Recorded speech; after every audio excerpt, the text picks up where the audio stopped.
زه یوه خبره کوم بل تیر پیر چې و ما یوه واده غوښتې وه زه تاسو ډېره شکریا ادا کوم د مشرانو د کشرانو چې ما ته مو ویل چې ټیک ته خبره که کولی شي ویې که زه یو دوه وارې د فریقینو لم لاړم ملک نصیر لم دوه وارې تللی یم ځینې خبرې ما پکې وکړې په اوله کې خو هغې خبرو مزه وه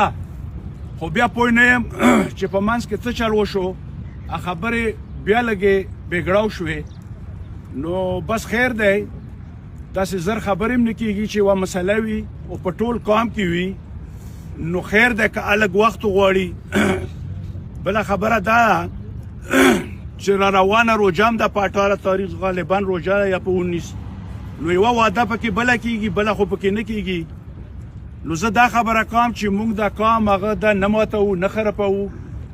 په هغه خبره کې موږ بیا ماینده انشاءالله خبرې کوو را روانه هفته هم پکې کوو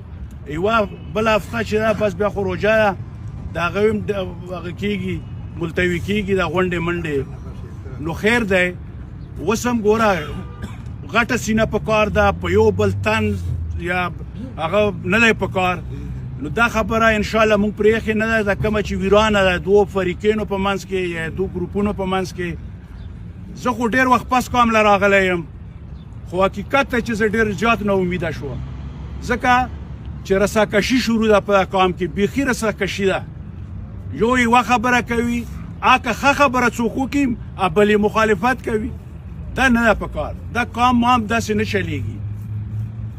لکه څنګه مخکې مشرانو د قام چلولو و مهرباني وکړو هماغسې چلو ګوره مشران ډېرې غټې سینې کوي ډېرې غټې خلکو ته زیاړ هم کېږي خو هېڅ کشران والله چې د کشران مشرانو نه ښه دي لږ مهرباني وکړو غټې سینې کوو هېڅ تلي راغلي نه دي ګوره مونږ یو قام یو یو خلک یو په یوه علاقه کې اوسېږو هر شی هم یو دی سره شریک هم دی انشاءالله چې ته شی وي مونږ شریک وي انشاءالله نو لږ سوچ وکړو بیا هم چې د کومه خبره باندې اختلاف راغلی دی مهرباني وکړو مونږ بیا هم بیل شو د کټې خیل هم بیل شو د نور شریشتوال دا خلک هم بیل شي مونږ یو پیوند یوه خبره ویله جوړوو کوشش وکوو ډېره مهرباني ډېره شکریه